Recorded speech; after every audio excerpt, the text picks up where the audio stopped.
Greetings, everyone. My name is Declan Mc Cavana, and I'm speaking to you from Belfast in Ireland, where I'm spending the summer. So unfortunately, I can't be physically present with you on this particularly auspicious occasion. I first came into contact with François Brunet in 1991 when we were introduced to each other at a meeting that had been arranged to indeed introduce each other at our publishers, then Presse Pocket, who still are specialists in language methods and books concerning the learning of languages. They thought that François and I might just be a good couple to put together what was a nascent dictionary of slang, le dictionnaire bilingue de l'argot d'aujourd'hui. François and I immediately got along with each other, and it was quite clear that there was a meeting of waters and that, well, hopefully we could do something together. So we exchanged telephone numbers, of course, landlines, not mobile numbers, because mobiles were very few and far between back then.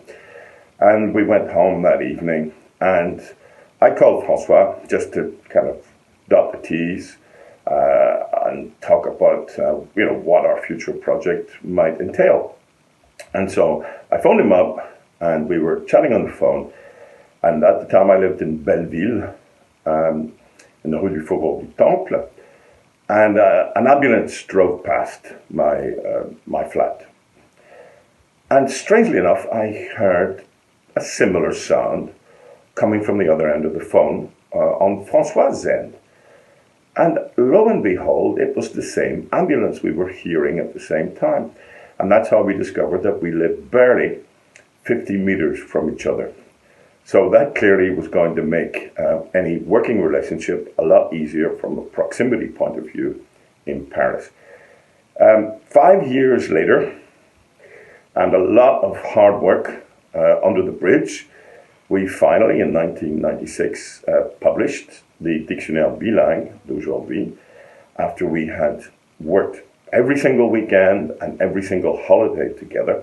So you can imagine we got to know each other pretty well, all the good sides and the other sides of each other. But we became close friends and remained close friends.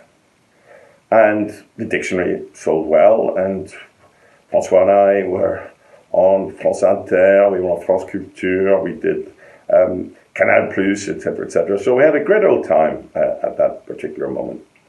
So as I say, we got to know each other pretty well, and I discovered a François Brunet who was an absolutely fascinating man. His passion, obviously, for literature was incredible. He was a grammarian by academic background. He loved linguistics.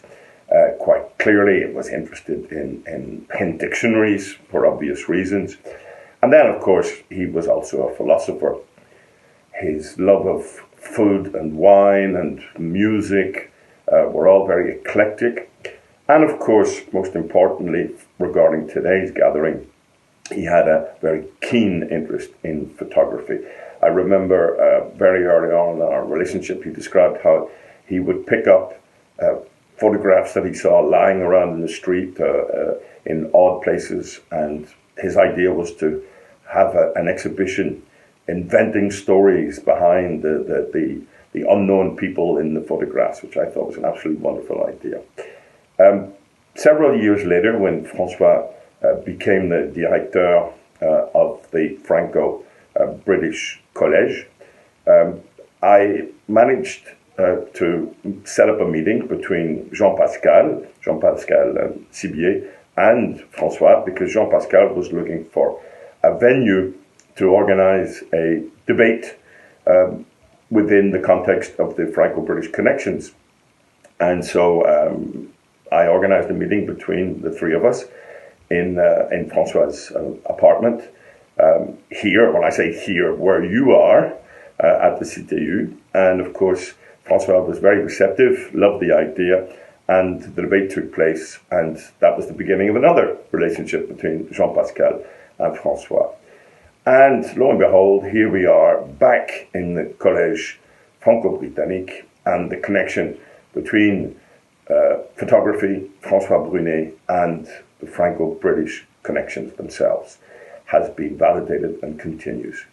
I'm very pleased to be able to address you and talk to you about a man that I cherish deeply, and his memory will continue, and I'd like to thank Jean-Pascal and the Franco-British connections for having chosen François as a kind of a mentor for this particular first, and I hope, annual version of the photographic competition. Thank you very much. Merci beaucoup de votre écoute.